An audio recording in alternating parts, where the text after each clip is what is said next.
उसके बाद जब आपने खबरें भी सुनी, बातें भी सुनी, तो एक चीज तो क्लियर हो गई है, आने वाले दिनों में मुश्किलात में बहुत इजाफा होगा। डॉक्टर एस जयशंकर इंडिया के फॉरेन मिनिस्टर एमरजेंसी इंडिया से इजराइल की तरफ रवाना हो चुके हैं। Anti-Semitism is a cancer. वो नेतन्याहू से मिलने जा रहे। सिडनी पर हमला करने वाला आखिर कौन था? जो हमला करने वाला था, जो टेररिस्ट था, वो पाकिस्तानी था। बताते हुए मुझे बड़ी प्रसन्नता हो रही है कि ऑपरेशन सिंदूर 2.0 का स्क्रिप्ट लिख दिया गया है। The LET and the TRF, the organizations responsible for the heinous attack in Palagrum, were designated by the Trump administration as foreign terrorist organizations.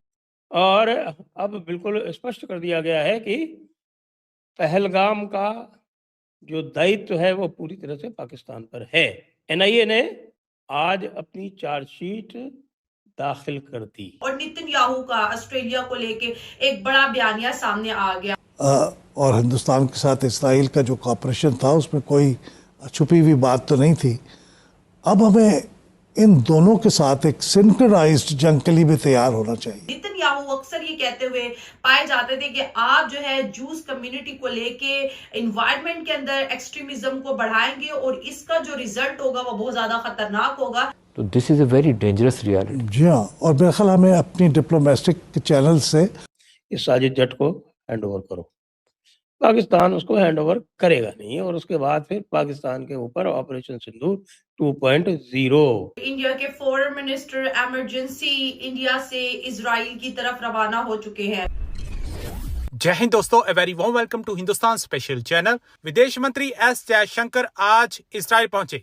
यहां वह देश के शीर्ष नेतृत्व से मुलाकात करेंगे और द्विपक्षीय एवं क्षेत्रीय मुद्दों पर चर्चा करेंगे। मीडिया के अनुसार जयशंकर अपनी संक्षिप्त यात्रा के दौरान राष्ट्रपति आइजैक हयोंग व प्रधानमंत्री बेंजामिन नेतन्याहू से मुलाकात करेंगे और अपने समकक्ष गिदोन सार के साथ द्विपक्षीय बातचीत भी करेंगे। एक सूत्र ने बताया कि चर्चा द्विपक्षीय और क्षेत्रीय मुद्दों पर केंद्रित होगी ताकि दोनों देशों के बीच रणनीतिक साझेदारी को और गहरा किया जा सके। उनकी यात्रा से कुछ दिन पहले इजराइल के प्राइम मिनिस्टर नेतन्याहू ने अपने भारतीय समकक्ष नरेंद्र मोदी से बातचीत की थी, जिस दौरान दोनों नेता बहुत जल्द मिलने पर सहमत हुए। यह दौरे इसलिए महत्वपूर्ण थे क्योंकि भारत इजराइल के साथ रणनीतिक साझेदारी और मजबूत करना चाहता है। आपको यहां बता दें कि दोनों देश मुक्त व्यापार समझौते पर हस्ताक्षर करने की दिशा में तेजी से आगे बढ़ रहे हैं।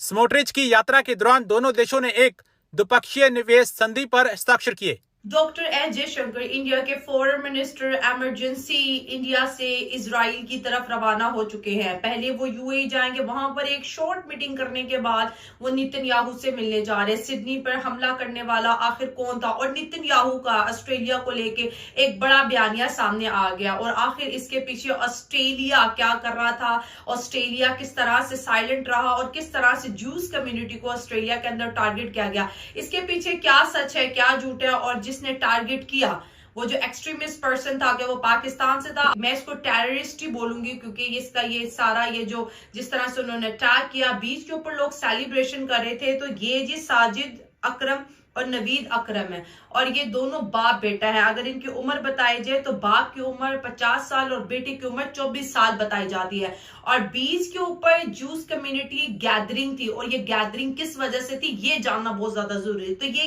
गैदरिंग थी हनुका सेलिब्रेशन की। जूस कम्युनिटी के अंदर हर साल इस त्योहार को मनाया जाता है और जिन लोगों को नहीं पता उनको मैं बताती चलूं कि ये 8 डेज का एक फेस्टिवल होता है जिसको फेस्टिवल ऑफ लाइट्स भी पाकिस्तान से भी जोड़ा जा रहा है। अगर वो पाकिस्तानी था, एक बड़ा क्वेश्चन है, तो वो कई साल पहले पाकिस्तान छोड़ के जा चुके हैं। लेकिन इतनी बड़ी ट्रेनिंग इनको कैसे मिली? और कहा जा रहा है कि इनकी जो कार थी उसके अंदर भी कुछ ऐसे खतरनाक किस्म का मटेरियल मौजूद था, यानी बम धमाका भी ये करने का प्लान करके आए हुए थे।